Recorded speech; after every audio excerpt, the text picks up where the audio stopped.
तो आखिरकार वैश्विक पटल पर जिस वक्त का इंतजार सब कर रहे थे वो घड़ी आ ही गई, और वो है ईरान इजराइल अमेरिकी युद्ध में सीज फायर का ऐलान। अमेरिका वाले डोनाल्ड ट्रंप ने ऐलान करते हुए कहा कि हम ईरान के साथ अगले 2 हफ्ते तक सीज फायर करते हैं।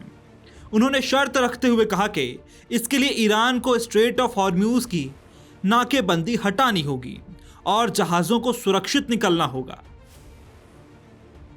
हालांकि सीज फायर वाली राहत में ईरान ने अपनी कई शर्तें भी अमेरिका के सामने रख दी हैं, जिसमें उसने एक शर्त यह भी रखी कि वो हॉर्म्यूज से गुजरने वाले जहाज़ों, तेल टैंकरों से टोल वसूलेगा। अब इस बात को ट्रंप की तरफ से कहा गया है कि दोनों देशों में सहमति बन चुकी है और ये विश्व शांति के लिए बड़ा दिन है। मगर जैसी अमेरिका की फितरत रही है उससे उस पर भरोसा कर पाना मुश्किल नजर आता है। तो वहीं इस सीज फायर को लेकर भारत में चर्चाओं का बाजार गर्म है, जहां अब इन बातों ने भी जोर पकड़ लिया है कि अमेरिका को बिन बताए अगर इजराइल कोई कदम उठा ले तो फिर क्या होगा। लेकिन दुनिया बस अब अमन चाहती है। देखिए, इजराइल बगैर अमेरिका की मर्जी के कोई कदम नहीं उठा सकता है। सीजफायर न सिर्फ इजराइल के साथ, अमेरिका के साथ, लेबनान के साथ, सबके साथ हुआ है।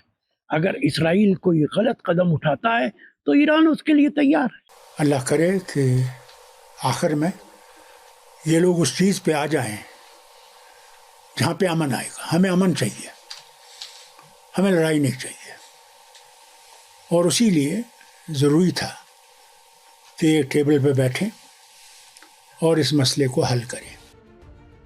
सिर्फ इतना ही नहीं, कई विपक्षी नेता तो इस बात को कह रहे हैं कि अगर आपको देशभक्ति सीखनी है तो फिर आपको वो ईरान से सीखनी चाहिए, और अमेरिका ने इस युद्ध में काफ़ी कुछ खो दिया है।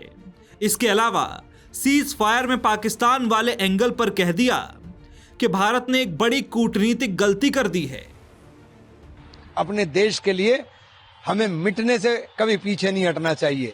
अगर देशभक्ति सही मायनों में देखनी है तो ईरान से देखो कि बमों के बीच में खड़े होकर के उन्होंने अपने देश की रक्षा का प्रण लेने का काम किया। उसको जंग के अंदर फाइनेंशियल नुकसान उन्हें रोक करके वो सारा पूरा पहले ही कर चुका है, कोई चिंता की बात नहीं है। ये हमारे लिए बड़ा दुखद है। ये हमारे लिए बड़ा दुखद है। इस भूमिका में भारत को होना था। अगर प्रधानमंत्री जी थोड़ी सी प्रधानमंत्री जी कूटनीति और विदेश नीति को देख लेते और गुटनिरपेक्ष रहते, जाके नेतन्याहू की माला पहनने का नुकसान ये देश भुगत रहा है और कुछ नहीं। कि ये युद्ध रुकना चाहिए था और बहुत पहले ही रुकना चाहिए था, क्योंकि इतनी घटनाएं घट गई, इतने बेगुनाह लोग मारे गए, इतनी जनहानि की उसमें समस्या आई, इतने लोग घटनाएं घटी हैं। निश्चित ये रुकना चाहिए था और मैं इसकी प्रशंसा करता हूं। और जो आज बात आ रही है कि पाकिस्तान इसकी वाहवाही ले रहा है, तो मैं समझता हूं कि ये हमारी कूटनीतिक कमी है। हमारी जो इंडिया की जो कूटनीति है वो कहीं ना कहीं कमज़ोर पड़ी है। सीज फायर के दंगल में पाकिस्तान वाला एंगल आया तो विपक्ष ने मोर्चा खोल दिया। फिर क्या था, बीजेपी ने पलटवार करने में देर नहीं की और कहा कि विपक्ष को तो बस पाकिस्तान का गुणगान करने का मौका मिलना चाहिए। कांग्रेसी को तो पाकिस्तान का गुणगान करने का मौका मिलना चाहिए, वो चूकते नहीं है। ऐसा लग रहा है कि पाकिस्तान के तर्जमान हो गए हैं कांग्रेसी। ये बहुत दुर्भाग्यपूर्ण। करीब 40 दिन बाद आखिरकार 15 दिन का सीज फायर हो गया, लेकिन इजराइल वर्सेस लेबनान और ट्रंप के बदलते बयान, इस पर सवाल ये कि क्या टिक पाएगा सीज फायर।